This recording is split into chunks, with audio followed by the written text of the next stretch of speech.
Vamos falar desse grande homem levantado por Deus, Martinho Lutero.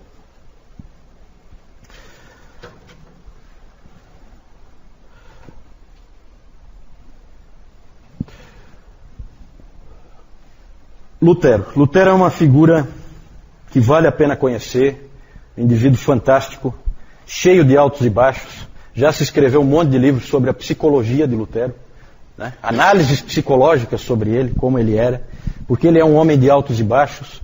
Ele é um indivíduo que, como o Dr. Lloyd Jones disse, é um vulcão em erupção. O homem escolhido para ser o soldado do Senhor, para libertar o povo de Deus do cativeiro em que estava. Tudo nele é cheio de vida. Ele sofria constantemente de depressões. Muitas vezes ele caía em grande desânimo, que ele chamava de noites escuras da alma. Uma dessas vezes ocorreu em 1527, 10 anos depois dele ter colocado as 95 teses. Ele começou a ter uns problemas de saúde muito sérios, tinha tonturas, tinha desmaios. E também, nessa época, a peste negra atacou Wittenberg e alguns professores, alunos morreram, alguns saíram, ele foi o único que ficou. E no meio daquele clima e coisa, ele então teve um processo clássico de depressão espiritual. E numa carta para o Melanchthon, grande amigo dele, ele escreveu o seguinte: completamente abandonado por Cristo, eu trabalhei sob as vacilações e tempestades do desespero e da blasfêmia contra Deus. Passou-se o tempo e ele escreveu, depois de algumas semanas ele escreveu: finalmente, por meio das orações dos santos, Deus começou a ter misericórdia de mim e tirou minha alma do inferno profundo. É típico do Lutero, é um indivíduo vivo, certo? Quando Lutero saiu, nessa época aqui, quando Lutero saiu desse momento, dessa noite escura da alma, em 1527, ele então escreveu um hino. Ein feste Burg ist unser Gott. Castelo forte é o nosso Deus. Certo? Que representava aquele momento que ele estava vivendo. Vocês conhecem, né? O hino, às vezes o Moisés e o Márcio colocam para nós aí: castelo forte é o nosso Deus, espada e bom escudo. Né? É assim que ele começa. É um hino de guerra, porque esse cara é um soldado. Pode ter certeza disso. Uma biografia recente do Lutero, o título é assim: Lutero, um homem entre Deus e o diabo. Isso aí realmente tem muita razão de ser. Esse castelo forte é nosso Deus, ele se inspirou no Salmo 46:1. Deus é o nosso refúgio e fortaleza, socorro bem presente nas tribulações. E o hino, vocês podem ver uma outra hora com calma, nós não temos tempo aqui. É um símbolo perfeito da vida desse grande homem. Ele tinha um grande inimigo. Já aparece no hino, né? Com fúria pertinaz, persegue Satanás, com artimanhas tais e astúcias tão cruéis, que iguais não há na terra. Esse é o grande inimigo dele, Satanás. Né? Por isso que ele é um homem entre Deus e o diabo. Quando ele foi convocado para comparecer diante do imperador, em Worms, ele já estava excomungado pelo Papa. Os amigos dele tentaram impedir ele de ir. E então ele respondeu para eles: eu vou até lá, mesmo que eu encontre tantos demônios quanto o número de telhas nas casas da cidade. E ele foi realmente. Porque eles temiam pela vida dele, né? Vocês sabem o que se fazia normalmente. Nós temos a história do Jan Hus, que nós vimos no domingo passado. Né? Não está tão longe. Então, em 1521, ele foi intimado a comparecer à dieta ou ao concílio de Worms, em alemão. É o nome da cidade. Ele tinha nessa época 38 anos, estava excomungado e ficou frente a frente com o imperador de 21 anos, Carlos V. Lá ele fez a sua famosa declaração: a menos que eu seja convencido pela evidência das Escrituras, ou por plena razão, já que eu não aceito a autoridade do Papa ou dos concílios sozinha, visto que está claro que eles frequentemente erraram e se contradisseram. A menos então que eu seja convencido pela evidência das Escrituras, estou preso pelas Escrituras que citei e a minha consciência está cativa à palavra de Deus. Eu não posso e não vou reconsiderar, porque não é seguro nem certo agir contra a consciência. Que Deus me ajude. Amém. Quando Lutero saiu dali, ele foi sequestrado em seguida. Felizmente sequestrado pelos homens do bem, que estavam do lado dele, certo? O que se crê é que havia, isso não tem uma comprovação bem clara, mas havia espiões que descobriram que havia uma outra emboscada para ele, dessa vez do imperador e do papa, para capturá-lo, para que ele fosse morto. E aí então Frederico o Sábio, rei da Saxônia, mandou homens dele que fizeram uma outra emboscada e sequestraram ele antes. E aí levaram ele para o castelo de Wartburg. Nesse castelo ele ficou então protegido pelo rei da Saxônia, Frederico o Sábio. E nesse castelo de Wartburg ele ficou 10 meses. Lá ele fez a sua tradução, traduziu muito rápido. Ele traduziu o Novo Testamento para o alemão, certo? Traduziu para colocar na mão do povo. E ele já traduziu do grego, lá do Erasmo, né? Então as coisas vão se encaixando, né? Ele sabia, o Lutero sabia, o livro de Romanos inteiro, em grego, de cor. Certo? Então, na verdade, trata-se de um gênio, tá? A gente não tem como entrar em detalhes, mas é um indivíduo único na história. Naqueles 10 meses em Wartburg, ele estava traduzindo, então, o Novo Testamento, e ali ocorre a famosa ocasião em que ele jogou o tinteiro no diabo, né? Vocês viram, né, isso aí, né? Vocês foram lá na sala, né, onde ele fica. Meus pais estiveram lá. Tem lá o lugar em que eles dizem que foi onde ele jogou o tinteiro, né? No diabo, numa hora em que ele estava furioso. É claro que isso aí, a gente não tem total certeza de que isso foi assim realmente, mas essa história é famosa. Tem até uma história que diz que foi o diabo que jogou nele primeiro e que ele só devolveu. Então, mas é um indivíduo que está sempre sendo atacado, claro, porque ele é o indivíduo escolhido por Deus para fazer a maior transformação que já aconteceu na história da igreja como um todo, tá? Como um todo. Ele também teve que travar debates teológicos intermináveis com inimigos humanos, certo? A própria dieta de Worms mostra isso. O efeito disso é que ele ficava cada vez mais firme nas doutrinas que ele cria. Porque ele era atacado, aí ele ia buscar mais evidências, ficava cada vez mais forte.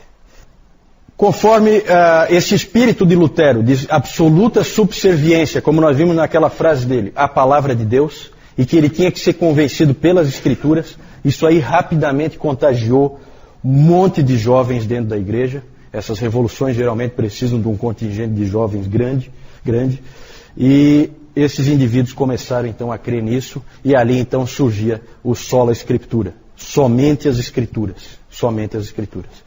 Como Lutero deixou bem claro, vamos concordar com o pai da igreja, vamos concordar com um concílio? Com certeza, desde que esteja de acordo com a palavra. Senão, não.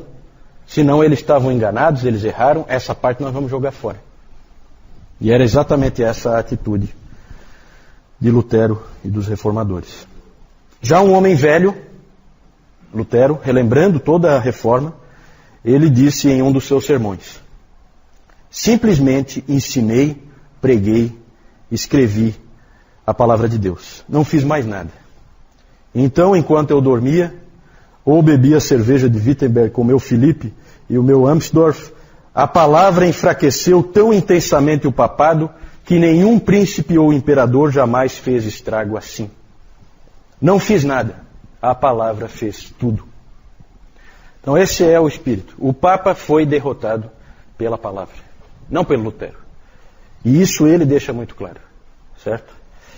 Esse homem foi chamado a ser um guerreiro e ele assumiu o chamado de Deus. O mais impressionante da vida de Lutero é que ele morreu de morte natural.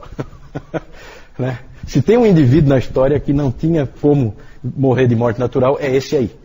E, no entanto, ele morreu de morte natural. E ele não tinha medo de morrer, não, tá? Claro que o instrumento humano para que ele não morresse de morte matada, como se diz, foi o Frederico da Saxônia. Foi usado por Deus para protegê-lo militarmente. Coisa que o Savonarola não teve. Lembra que no domingo passado eu falei do Maquiavel.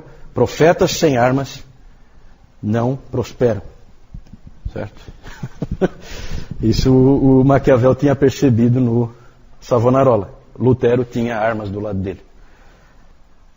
Medo de morrer ele não tinha, mas ele tinha uma grande preocupação com a sua família.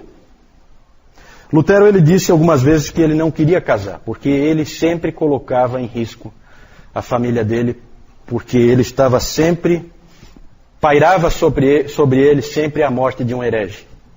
E a morte de um herege, a gente sabe como é queimado pelo Papa. Então ele tinha medo de deixar a família sozinha, esse tipo de coisa. Mas ele acabou se apaixonando pela Catarina von Bora, que tinha sido uma freira. E tem uma história muito interessante, que eu não vou contar aqui, né? Mas essa freira, Catarina, ela foi uma das 12 freiras que Lutero ajudou a escapar que ele ajudou a escapar, a fugir de um convento dentro de barris de arenque. Certo? Ele ajudou 12 freiras a fugir de lá de dentro. E uma delas era a Catarina. Certo? Ele acabou depois casando com ela. Ele tinha, quando ele se casou, 42 anos e ela 26. Ele era já bem mais velho que ela. Ele adorava essa mulher.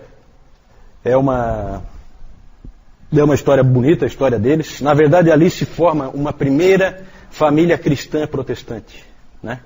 Cheia de amor uns pelos outros, mas também com muito realismo, muito pé no chão, né? Muito de pegar junto, todo mundo pegando junto, né?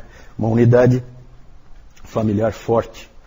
E o Lutero gostava muito de fazer brincadeiras a respeito dela, né? Ele costumava chamar ela de meu senhor Catarina, né? Porque ele era totalmente desorganizado, né? Uma vez o Melanchthon disse que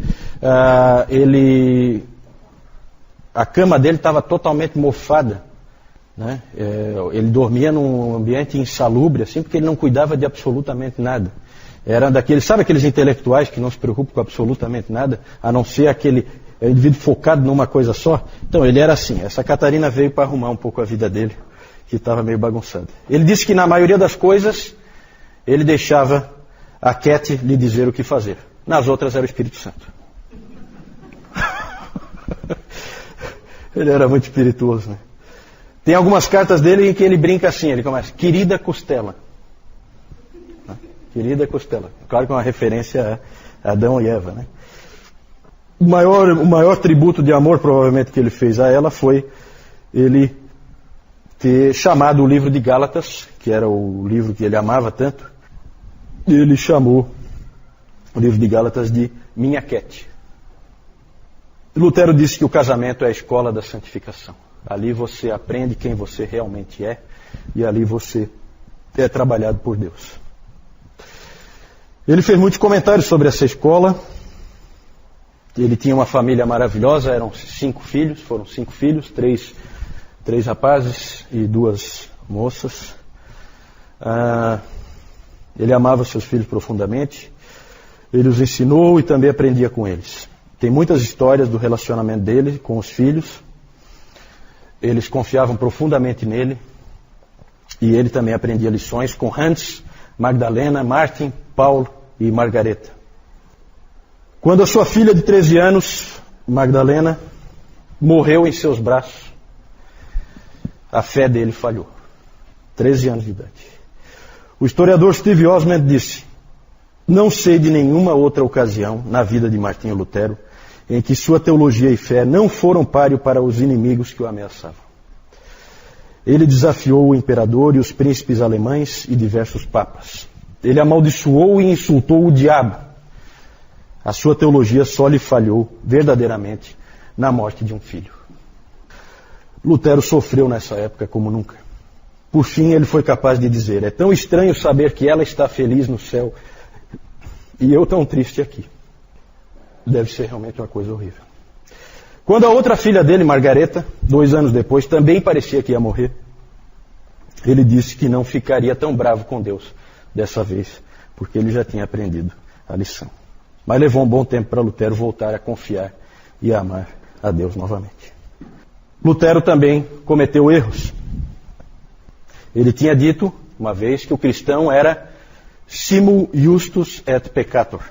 Ao mesmo tempo, justo e pecador. É assim que é o cristão. Ele é justo e ele é pecador. Ele é as duas coisas.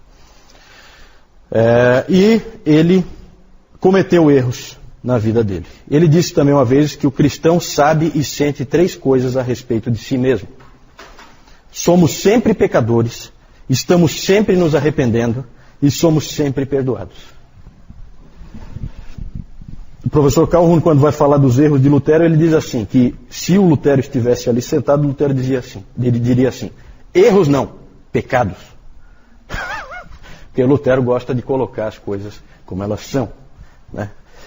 Mas ele teve alguns erros, eu não vou entrar em detalhes, mas só para vocês saberem, né?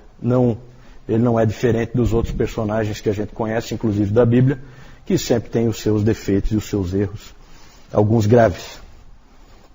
4 coisas principalmente foram grandes erros dele. A sua participação na Guerra dos Camponeses, em que ele apoiou o uso de armas para conter os camponeses. A recomendação de bigamia secreta a Filipe de Hesse, essa não ficou bem clara. A sua atitude para com os judeus, bastante negativa.